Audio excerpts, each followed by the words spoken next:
আমি আপনি আজকে এখানে কথা বলছি, গণতন্ত্রের কথা বলছি। অনেক অপশাসন থেকে ইতিমধ্যে আমরা মুক্ত হয়েছি। আমরা অর্থনৈতিক ক্ষেত্রে যে ভয়াবহ একটি বিশৃঙ্খল অবস্থা ছিল সেখান থেকে পরিত্রাণের পথে। দেশে একটি গণতান্ত্রিক সুবাতাস আসবে আগামী দিনে, মানুষ স্বপ্ন দেখছে।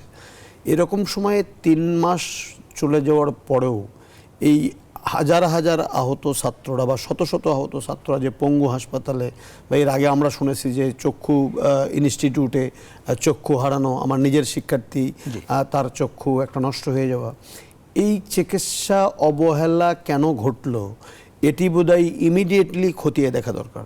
আপনি একটা জিনিস মনে রাখবেন যে গত 18টি বৎসর, আমি আগেই বলেছি, আমি এর কোনো সাফাই গাচ্ছি না, 18টি বৎসর দেশের প্রায় সকল ক্ষেত্রে পতিত স্বৈরশাসকের দোসররা এখনও সদর্পে বসে আছে।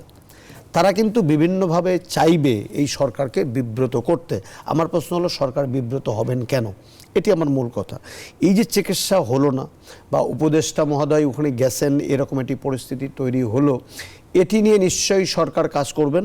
তবে তার আগে দেখা দরকার এই পঙ্গু হাসপাতাল পরিচালনার দায়িত্বে যারা আছেন এবং যাদের ছাত্ররা বলছে, আহতরা বলছে যে যাদের এই পঙ্গুত্ব বা আহতদের মধ্য দিয়ে আমরা স্বাধীন বাংলাদেশে পথ চলছি, তারা যদি অবহেলিত হয়, উপেক্ষিত হয়, তার চেয়ে বড় দুঃখজনক ঘটনার কিছু ঘটবে না। কিন্তু ধরেন 1-2 দিন না তো, 100 দিন পার হয়ে 100 দিন পার হয়েছে।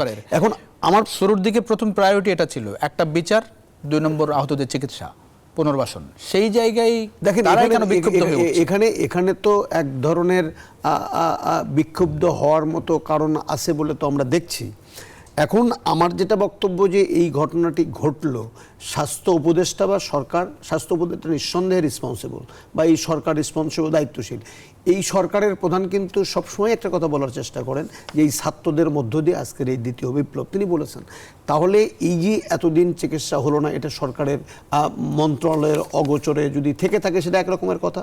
আর যদি থেকে থাকার পরও যদি সেই পঙ্গু হাসপাতালে যারা অবহেলার জন্য দায়ী বা যাদের এই সেবাটা প্রায়োরিটি বেসিসে দেওয়ার কথা ছিল, তারা যে দিল না এবং আমার সন্তানরা যে বিক্ষুব্ধ হলো, তার দায়ভার নিয়ে তাদের বিরুদ্ধেও তো আইনানুগ ব্যবস্থা গ্রহণ করতে হবে যে কেন তাদের এই প্রাপ্য চিকিৎসাটা তারা পেল না। আর যেটা আপনি সাহায্যের কথা বলছেন 1 লক্ষ টাকা করে, এটা তো একটা প্রতিশ্রুতি ছিল। সেই প্রতিশ্রুতি পূরণ, আমি এক্স্যাক্ট জানি না যে প্রতিশ্রুতিটা পূরণ হয়েছে কিনা। যদি না হয়ে থাকে, এটা কালক্ষেপণ করার কোনো সুযোগ এখানে নাই।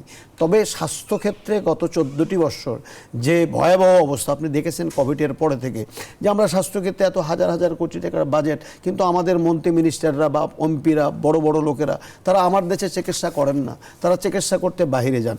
এখানে কিছুক্ষণ আগে দেখলাম এভার কেয়ার হাসপাতাল, সেখানে বড় লোকেরা চিকিৎসা করেন, তারা পঙ্গু হাসপাতাল। তাহলে নিঃসন্দেহে যে সমস্ত ছাত্র বন্ধুরা জীবন বাজি রেখে চিকিৎসা করলেন, তাদের তো এই সমস্ত উন্নত হাসপাতালে চিকিৎসা হচ্ছে না।